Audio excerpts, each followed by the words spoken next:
Procedo a agradecer primero a Lipio, al IDH por esa invitación. La verdad me siento sumamente honrado formar parte de este plan de estudios. Intentaré en la medida de lo posible aportarles un poco de mi conocimiento, de un poco de la experiencia que tengo en el campo de los derechos humanos. He tenido algún bagaje que considero importante y bueno, es mi día a día en mi función como profesional acá en Costa Rica. Bueno, primero comentarles que me desempeño como letrado de la Sala Constitucional de Costa Rica.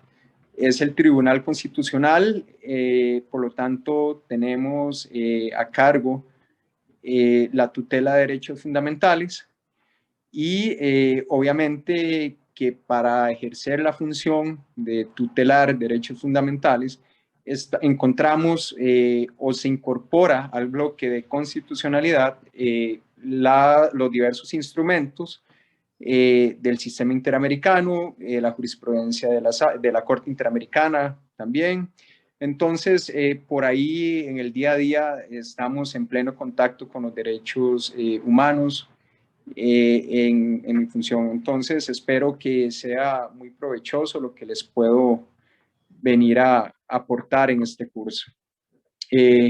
Como decía el profesor Alipio, la modalidad de este curso es asincrónico, es decir, se va a manejar a distancia, pero creo que eso no va a ser ningún impedimento para que podamos desarrollar los contenidos del curso y entablar algún tipo de discusión que resulte de importancia para entender con mayor cabalidad los contenidos de las 4 unidades que componen este módulo. Importante me parece tener en consideración algunas reglas básicas que están estipuladas para el curso. Anteriormente yo ya había tenido la posibilidad también de formar parte del cuerpo académico y por lo tanto más o menos hay algún manejo de los contenidos, de cómo poder desarrollar las diversas actividades.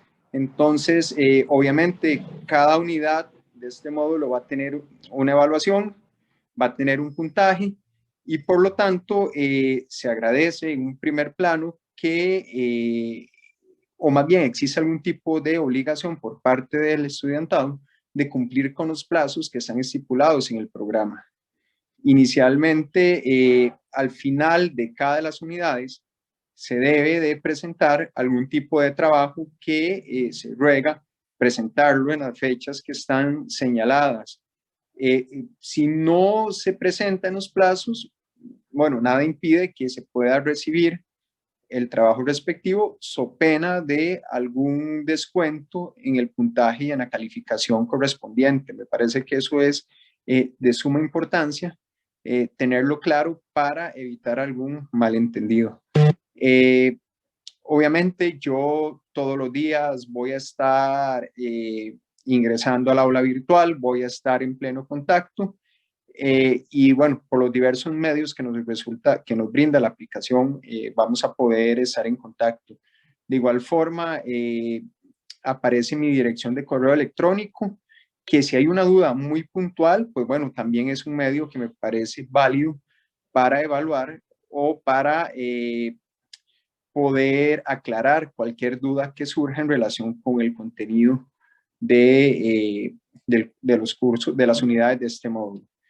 Si bien es cierto, se basa en la lectura que haga cada estudiante de las diversas lecturas que componen las unidades, bueno, también yo les voy a estar dando alguna retroalimentación por medio de mis aportes, por medio de mis funciones como tutor y justamente la idea de poder ingresar diariamente y constantemente al aula virtual va a ser un medio y una herramienta para ir complementando lo que, o más bien la materia que está contenida y que está en las diversas lecturas.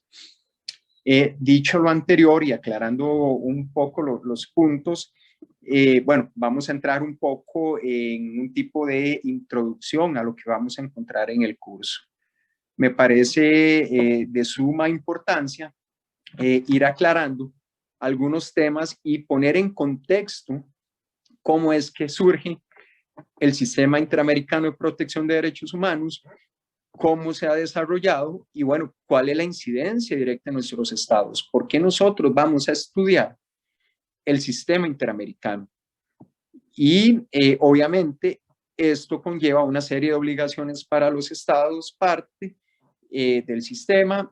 Hay que tener, bueno, ya vamos a ver que para estar en el sistema o para formar parte del sistema tiene que haber todo un procedimiento o un procedimiento legislativo a los internos de los estados que ratifican su adhesión al sistema interamericano, pero además hay otro apartado que está relacionado con los órganos del sistema interamericano, en el cual tiene que haber también una declaratoria de someterse voluntariamente el Estado a la competencia contenciosa de la Corte, que es una de sus funciones, pero bueno, ya lo vamos a ver con más detalle. Pero a mí me parece, o más bien considero de suma importancia, que inicialmente pongamos en contexto un poco histórico, un poco al momento actual, de cómo funciona el sistema interamericano.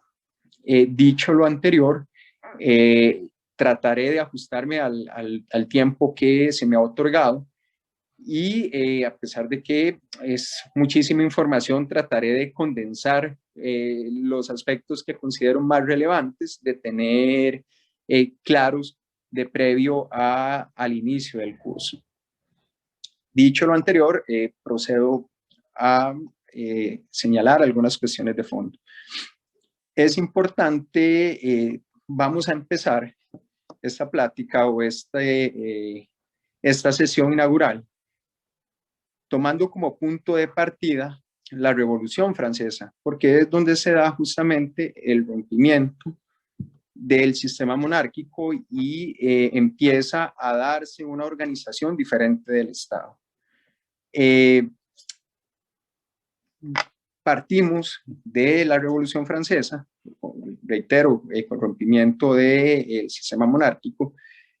Primeramente se tenía que los estados pasaron a estar bajo la égida del poder legislativo.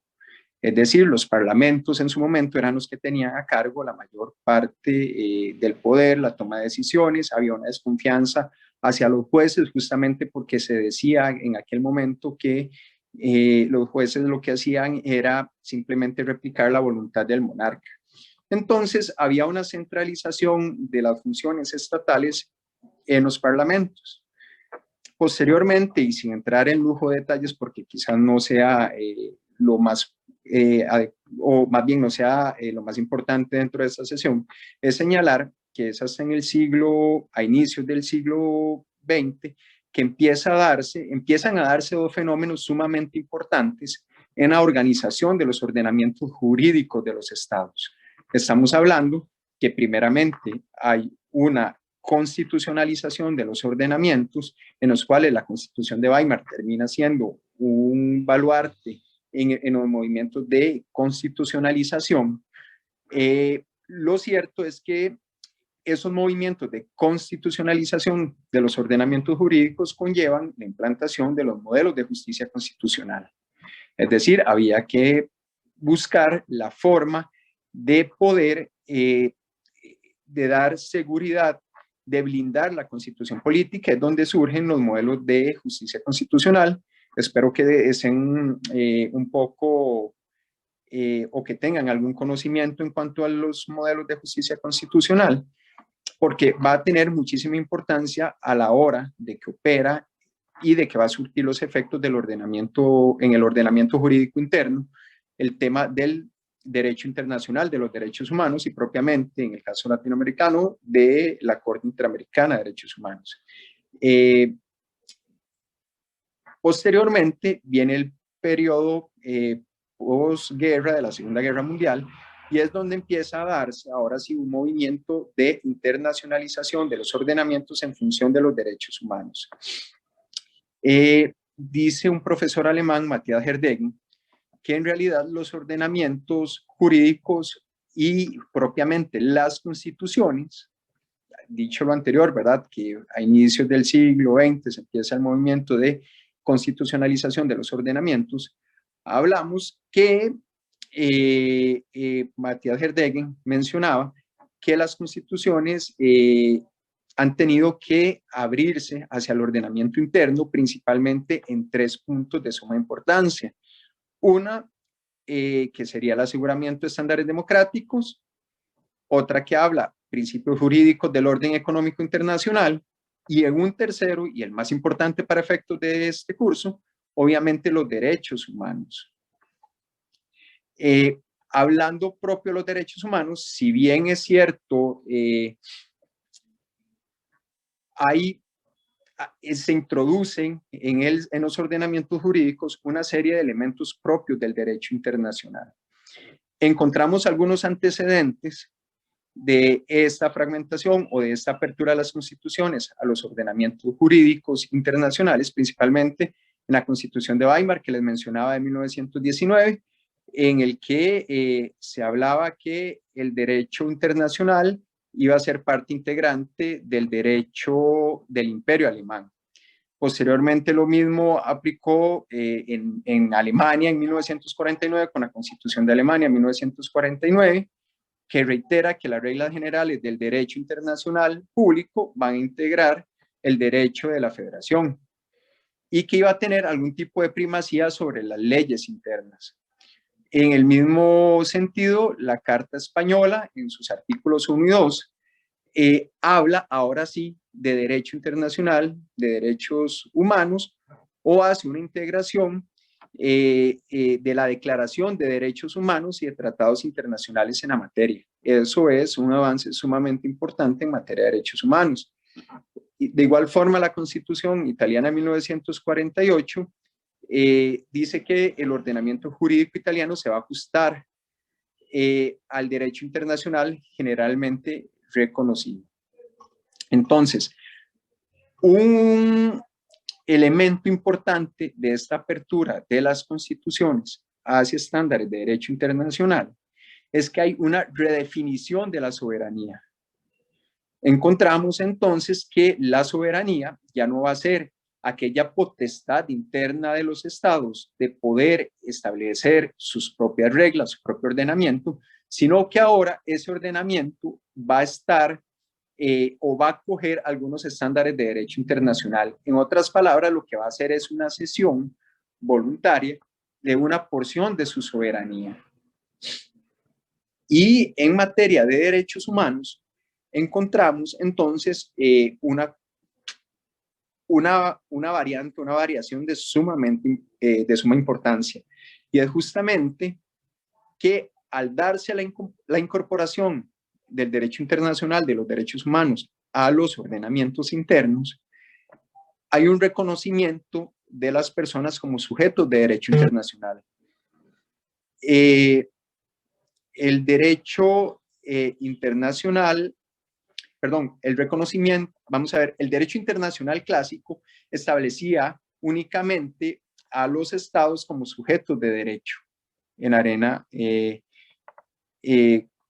o en el derecho internacional propiamente. No obstante, cuando hablamos de derechos humanos y como vamos a tutelar o se viene a tutelar la dignidad humana, obviamente hay un reconocimiento de las personas como sujetos de derecho internacional. Entonces acá hablamos que hay un desdoblamiento en la siguiente triada. Obviamente, el individuo o la persona como sujeto de derecho, el Estado como encargado de hacer valer sus garantías o las prerrogativas que están a favor de las personas, y obviamente encontramos el ordenamiento internacional. Entonces, cuando hablamos de este desdoblamiento, encontramos que primeramente el Estado, como encargado de velar por el reconocimiento y la tutela de los derechos de las personas, tiene una obligación de establecer en su ordenamiento interno todos los mecanismos para proteger y tutelar ese régimen de derechos. No obstante, si ese derecho interno termina siendo insuficiente, pues bueno, se viene la necesidad entonces de acudir a un ordenamiento internacional. Entonces acá hablamos de otra cuestión sumamente importante y es el principio pro homine. Entonces, obviamente, cuando hablamos que el Estado tiene la obligación de velar por el respeto, por la garantía de los derechos humanos de las personas, obviamente estamos haciendo o hablando de una aplicación de la norma y de los actos estatales de la forma más favorable a las personas y a su régimen de derechos. Es decir, las normas y sus interpretaciones, así como todo acto estatal, tiene que ser lo más favorable para los individuos. Es importante mencionar que ya en el contexto latinoamericano, la Constitución de Guatemala, en su artículo 46, viene hablando de tratados de derecho internacional y señala que los tratados de derecho internacional en materia de derechos humanos van a primar sobre el ordenamiento interno. Por su parte, la Constitución chilena, en el artículo 19, reformado justamente por una orden de la Corte Interamericana de Derechos Humanos, que de hecho es un tema que levanta muchísimas discusiones aún, a través de aquella sentencia de Olmedo Bustos o el caso de la última tentación de Cristo, tuvo que incorporar una reforma a su constitución y justamente se reformó el artículo 19 en el cual entonces se reconoce la subordinación del ordenamiento jurídico al derecho convencional o al derecho internacional de los derechos humanos propiamente o en mayor medida al sistema interamericano. En el caso de Costa Rica, los artículos 7 y 48 de la Constitución señalan algunas cuestiones puntuales e importantes. Justamente el artículo 48 de la Constitución Política de Costa Rica da un reconocimiento y valga decir que el artículo 48 guarda una cuestión bien importante con la fundación del Tribunal Constitucional, porque justamente habla de algunas de las funciones del Tribunal Constitucional, pero señala que el derecho internacional de los derechos humanos va a estar vigente en la interpretación y en la tutela de los derechos fundamentales, que vaya a ser, en este caso, la Sala Constitucional. Me disculpo un poco porque voy un poco a la carrera tratando de abarcar bastantes temas. Pero entonces, dicho lo anterior, y como señalaba al inicio de esta breve ponencia, es después de la segunda posguerra que en el Estado de las Naciones se empieza a hablar un poco de la necesidad de una forma diferente los derechos fundamentales. Entonces, acá empezamos con un sistema universal de los derechos humanos y encontramos un primer instrumento que es la Carta de San Francisco. Se creó la Organización de Naciones Unidas. La Carta de San Francisco en 1945, en sus artículos 1 y 3, establece la cooperación internacional en la solución de problemas internacionales de tipo económico, social, cultural y humanitario, y en el desarrollo y estímulo de los derechos humanos y las libertades fundamentales de todas las personas sin hacer ningún tipo de discriminación.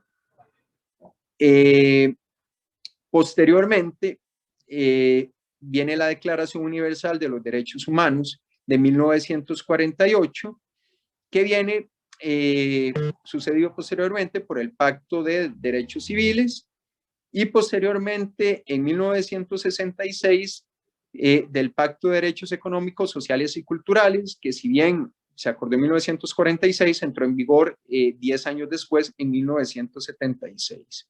Entonces, recapitulando, tenemos un sistema universal en el cual, o más bien su principal órgano va a ser la Organización de Naciones Unidas y que cuenta con diversos instrumentos, primero la Carta de San Francisco, como les mencionaba, que en los artículos 1 y 3 establece el estímulo para el respeto de los derechos humanos, y la Declaración Universal de 1948, así como el Pacto de Derechos Civiles y el Pacto de Derechos Económicos, Sociales y Culturales. Pero además de las Naciones Unidas, como órgano principal de ese sistema universal, tenemos varios comités en el seno también de la ONU. Ya hablamos del Comité de Derechos Humanos, que está regulado por el protocolo facultativo del Pacto de Derechos Civiles y Políticos. Tenemos el Consejo de Derechos Humanos, que a su vez tiene una serie de órganos menores, ¿verdad? Que hablamos de la Subcomisión de Promoción y Protección de los Derechos Humanos, que están adscritos al Consejo también Económico y Social. Eso, una explicación muy breve de ese sistema universal de protección de los derechos humanos, que reitero, se da en el seno de la Organización de las Naciones Unidas. Posteriormente, tenemos una serie de sistemas regionales o 3 sistemas regionales claramente definidos. Tenemos tenemos el sistema europeo, que termina siendo un referente, que deriva del Consejo de Europa y cuenta con el Tribunal de Estrasburgo.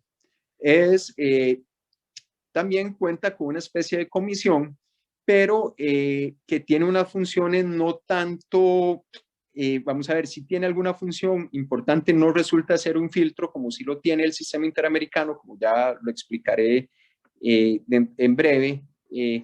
La comisión, el sistema, vamos a ver, para acceder al sistema europeo se puede hacer de forma directa.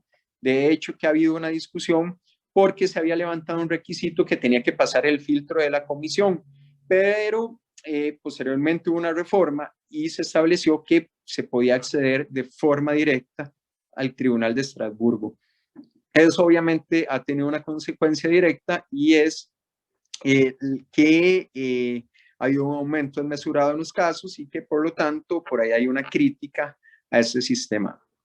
Como les decía, cuenta con el Tribunal de Estrasburgo, que es su órgano principal y deriva del Consejo de Europa. Después tenemos un incipiente sistema africano que está adscrito a la Carta de la Unidad Africana, y su tribunal o su órgano principal es el Tribunal de la Corte Africana. Y obviamente tenemos, este sistema africano es sumamente incipiente, entonces está dando sus primeros pasos y está empezando apenas a dar sus primeros frutos. Y obviamente en lo que nos interesa tenemos el sistema interamericano. El sistema interamericano va a tener obviamente una serie de instrumentos y va a tener una serie de órganos. Entonces, estos instrumentos, por un lado, van a dictar la parte orgánica del sistema y también va a dictar la parte sustancial en cuanto al tema, o dogmático en cuanto al contenido de derechos humanos. Entonces, me permito citar de forma breve algunos antecedentes. En la Conferencia Interamericana sobre Problemas de la Guerra y de la Paz en México en 1945, bueno, se hablaba de la necesidad de establecer estándares a nivel interamericano. Posteriormente, viene un evento que es de suma importancia, y es que en la 9ª Conferencia Internacional Americana, que se celebró en Bogotá en 1948, se aprobó la Carta de la OEA. Entonces, ¿por qué esto reviste de suma importancia? Porque el Sistema Interamericano de Protección de Derechos Humanos va a nacer o va a formar parte de la Organización de Estados Americanos. Posteriormente, se da la Declaración Americana de Derechos y Deberes del Hombre de mayo de 1948, pero esto terminaba siendo una norma soft law, es decir, es una norma que eventualmente no establecía ningún tipo de obligatoriedad, y únicamente tenía si los estados estaban a bien aplicar su contenido. pero eso no resolvía la necesidad que se había planteado en 1945 de ir estableciendo estándares más fuertes, una especie de hard law. Fue en Chile en 1959, en la quinta reunión de consulta de ministros de Relaciones Exteriores, que se acordó encargar a un comité de jurisconsultos la redacción de un proyecto de una convención. Y fue en 1965, en la segunda conferencia interamericana extraordinaria, una conferencia de Río, que se presentaron dos proyectos y en 1967 se hizo una discusión nuevamente y se hicieron una serie de observaciones. El caso es que en 1969 se convocó a una conferencia en San José de Costa Rica, en la que se aprobó el texto de la Convención Americana de Derechos Humanos o Pacto de San José. Es por eso que a la convención se le llama también como Pacto de San José.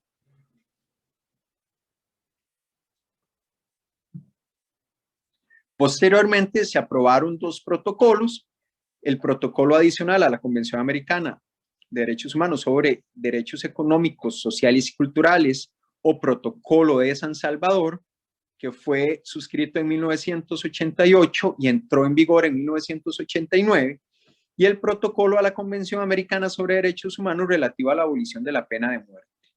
Entonces, como ven acá, obviamente el sistema interamericano surge en el seno de la Organización de Naciones, de Estados Americanos, perdón, y tiene como base uno de sus principales instrumentos, es decir, la Convención Americana sobre Derechos Humanos.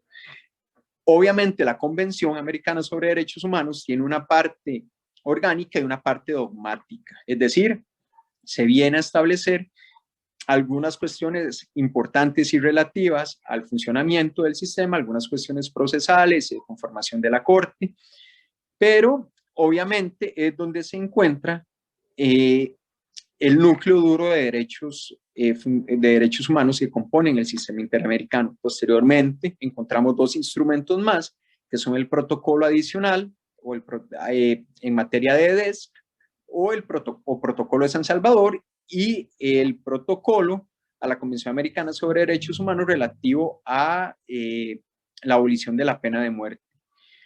Posteriormente, se han aprobado una serie de, bueno, perdón, antes de decir o señalar otra serie de instrumentos del sistema interamericano, resulta importante mencionar que en la Convención Americana sobre Derechos Humanos, en su preámbulo, se habla de forma clara y puntual de la búsqueda de consolidar un régimen de libertad personal y de justicia social en el sistema interamericano. Resulta importante señalar que al respecto, más bien, en función de esos compromisos, los artículos 1 y 2 de la Convención establece la necesidad de adecuar, respetar y garantizar los derechos humanos y por parte de los estados. Cuando hablamos de adecuación, incluso hay un compromiso de los estados de establecer y hacer toda aquella enmienda que resulte necesaria para poder garantizar el régimen de derechos fundamentales. Pero bueno, adicional a los instrumentos señalados, encontramos varios protocolos, encontramos la Convención para Prevenir y Sancionar la Tortura de Cartagena de Indias de 1985, la Convención Interamericana sobre la Desaparición Forzosa de Personas, la Convención Interamericana para Prevenir, Sancionar y Erradicar la Violencia contra la Mujer, o Convención Belém do Pará, que fue aprobada en 1994 en Belém do Pará, en Brasil, la Convención Interamericana para la Eliminación de todas las formas de discriminación contra las personas en condición de discapacidad de 1999, acordada en la ciudad de Guatemala. Posteriormente tenemos dos órganos principales, que son la Comisión Interamericana de Derechos Humanos y obviamente la Corte Interamericana. Algunas cuestiones muy puntuales y relevantes en esta carrera para tratar de abordar esto es que hay una reforma importante en el año 2011 Obviamente hay un reglamento que viene a regular, valga la redundancia, la función de la comisión y obviamente la comisión va a ser un filtro para acceder al sistema interamericano. La comisión está compuesta por 7 miembros de conformidad con lo establecido en el artículo 34 de la Convención Americana sobre Derechos Humanos. Son electos a título personal y hay una serie de requisitos para poder formar parte de la comisión. También cuenta con un estatuto y el reglamento que les decía. El nombramiento de los miembros de la comisión es por 4 años y tienen derecho a la reelección por un periodo, según el artículo 6 del estatuto. La principal función, podríamos decir, que es la promoción y la protección de los derechos humanos. El artículo 41 de la Convención Americana señala puntualmente algunas de las funciones y dentro de las cuales la principal quizás sea la observancia y defensa de los derechos humanos. Dentro de las funciones, y rápidamente, ya eso lo intentaremos desarrollar más en los contenidos del curso, es que el artículo 50 de la Convención habla de un informe. Entonces, si hay sospecha de lesión a alguno de los derechos humanos, obviamente la comisión lo que pide es un informe a los estados, o más bien le da una serie de recomendaciones y después los estados tienen que dar un informe sobre el eventual cumplimiento, pero eso ya lo veremos más a fondo. Igual algunas cuestiones de admisibilidad. Posterior tenemos el principal órgano, que es el que va a ejercer la función contenciosa, es la Corte Interamericana de Derechos Humanos, que básicamente tiene 3 competencias claramente definidas. La primera, la más importante, que es la contenciosa. Obviamente tiene también una función consultiva y además tiene una tercera función y es la de poder dictar medidas provisionales en casos de suma gravedad y urgencia y para evitar daños irreparables. Algunos principios que quiero mencionar muy rápido sobre la función del sistema interamericano. Tenemos que es el principio de complementariedad, que se habla que únicamente se va a activar el sistema interamericano cuando el derecho interno resulte insuficiente. Tenemos el principio de cuarta instancia, que quiere decir que en el sistema interamericano no se van a revisar las sentencias dictadas por tribunales internos, aunque eso tiene sus bemoles, ¿verdad? Y hay una línea muy delgada, y en el caso de Costa Rica, con el tema de fertilización in vitro, se había dado una discusión al respecto porque se dejó sin efecto una sentencia de la Sala Constitucional. Pero bueno, se habla también de agotamiento, el principio de agotamiento de recursos internos y lo que le decía o que les mencionaba a partir del artículo 1 y 2 de la Convención, que es el principio de respeto, adecuación y garantía. Posteriormente, dentro de las funciones de la Corte, recientemente o a partir del año 2006 se empezó a hablar de un tema de control de convencionalidad, y es que de una forma somera, porque creo que ya estoy sobre tiempo, se hablaba que así como los estados ejercen un control de constitucionalidad, es decir, aquellos, si tenemos que definir un control de constitucionalidad, es como todos aquellos canales procesales y la magistratura establecida en función de dotar de supremacía y garantizar la supremacía de la Constitución, se hablaba entonces que también tiene que haber un control de convencionalidad, y es decir, es establecer todos los canales procesales y establecer también la magistratura, ¿para qué? Para hacer valer los compromisos adquiridos por los estados en materia de derecho internacional de los derechos humanos. Quisiera ahondar más un poco en el tema, pero bueno, creo que ya se me agotó el tiempo y espero haber hecho un repaso y haber podido muy rápido y haber puesto en contexto, un poco el funcionamiento del sistema interamericano de derechos humanos.